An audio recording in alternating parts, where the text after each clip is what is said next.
Brought to you by Agilus Diagnostics. Health test की बात आती है तो मैं भरोसा करता हूँ India's largest diagnostics company Agilus diagnostics. खुद को टेस्ट करते रहो। देखिए, ये दिल्ली वालों के लिए एक बड़ी उपलब्धि है कि लगातार दूसरी साल 12 अक्टूबर तक का अगर हम आंकड़े देखें तो 200 से ज़्यादा जो है अच्छे दिनों की संख्या दिल्ली के लोगों को मिली है 365 में से। विंटर एक्शन प्लान के माध्यम से हमारी कोशिश यही हो रही है कि कैसे और क्योंकि सर्दियां जो बढ़ेंगी, मौसम प्रतिकूल होगा तो प्रदूषण का स्तर और बढ़ता है, हवा रुक जाती है, बारिश बंद हो रही है और जो टेम्परेचर डाउन होता है तो उसका असर दिल्ली पे पड़ता है। उसको कैसे कम किया जाए, इसीलिए हम तमाम विंटर एक्शन के माध्यम से प्रयास कर रहे हैं। साथ ही साथ केंद्र सरकार से हम बार बार चिट्ठी लिख रहे हैं। हमने पहले 30 अक्टूबर को चिट्ठी लिखी थी, 30 अगस्त को चिट्ठी लिखी थी, लेकिन कोई जवाब नहीं आया। अभी मैंने फिर 10 तारीख को चिट्ठी लिखी है कि जैसे कई सारे एक्सपर्ट का कहना है कि जो दिल्ली में 200 दिनों के जो अच्छे दिन मिले हैं उसमें बारिश का एक अहम रोल है। तो हमारा निवेदन है केंद्र सरकार से कि इमरजेंसी मेजर्स के रूप में आर्टिफिशियल रेन की तैयारी के लिए तुरंत बैठक बुलाएं, जिससे कि इमरजेंसी सिचुएशन में भी उसको और कंट्रोल किया जाए।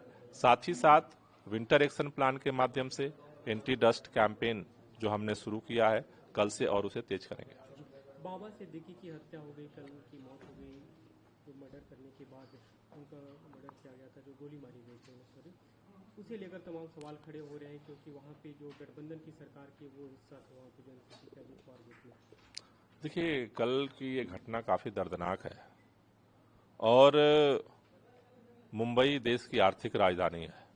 इसी तरह की घटनाएं दिल्ली के अंदर भी पिछले 1-2 महीने से लगातार बढ़ रही हैं। गैंगस्टर का लगातार वर्चस्व देखा जा रहा है। अगर हम दिल्ली देखें तो दिल्ली की कानून व्यवस्था, पुलिस व्यवस्था भारतीय जनता पार्टी के पास है। मुंबई देखें तो मुंबई की व्यवस्था उनके पास है।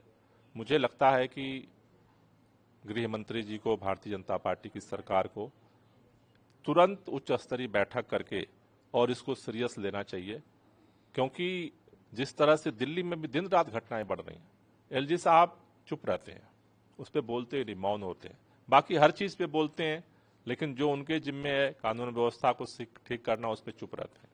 गृह मंत्री जी चुप रहते हैं। और मुंबई में जिस तरह से घटना हुई है, ये तो एक दहशत का इंतहा है। लोगों में एक खौफ पैदा हुआ है कि कौन सुरक्षित रह सकता है।